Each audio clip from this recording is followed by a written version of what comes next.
what are some of the, what are just some items to take from this? Number one, when it comes to tribalism and nationalism, is there a positive form of nationalism in Islam, or tribalism in Islam? Does there exist a positive manifestation?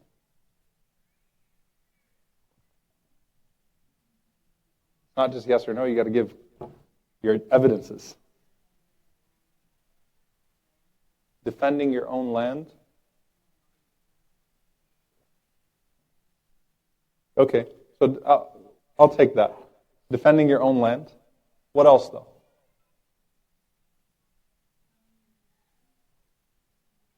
Knowing your history? Okay. Is patriotism Islamic? No? Because you're supposed to belong to the faith rather than the nation. That's nationalism. So what's patriotism? So patriotism is more surrounding making your society a better place. Okay. All right. So let's divide the two really quick on tribalism and nationalism. Because I was going to do a whole halaqah on nationalism and tribalism. I changed my mind, decided just to incorporate it here. If you're speaking about wanting good for your people, i.e. your qawm, your people in the Quran, that's a different terminology than your ummah. Your ummah are your Muslim brothers and sisters around the world. Your ummah. Your qawm are your people. Your people are either those who share your nationality or share your tribe or those who are you're grouped into by some other dynamic. Okay? It exists in the Quran, it exists in the Sunnah. If what you mean by that is bettering the situation of your people, not to the detriment of the others, not through a call of privilege or entitlement, but rather through a call of living up to our best ideals, which means helping others as well, that's all good. Okay?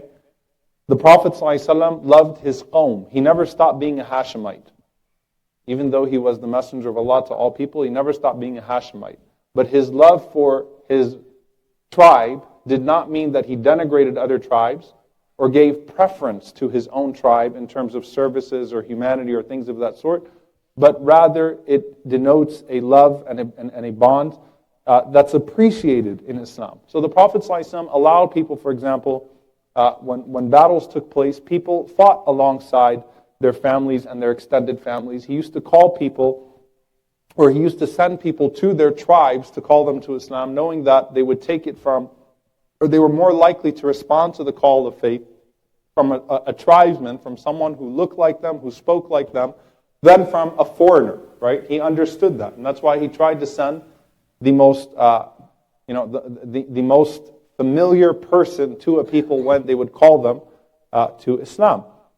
Similarly, Allah praises this idea of people wanting good for their qawm, their people, and speaking to the prophets, speaking to their people as my people, despite them not yet believing in their faith, or ever believing in their faith, that they're my people.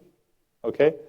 So, the Prophet ﷺ validated these things. He validated Aus and Khazraj, the tribes of the Ansar that historically fought one another. He validated those identities. The only time he condemned the identities is when it led to strife and civil war, and when people started to use them as calls against the other.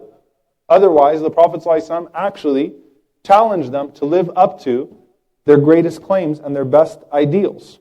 Okay? And in that is an important lesson. So I'll just read a paragraph from Dr. Salah As-Sawi. He said, wala, which is religious loyalty, and all it entails of love and support for our co-religionists does not conflict with national identity and the love and affection its social bonds naturally generate.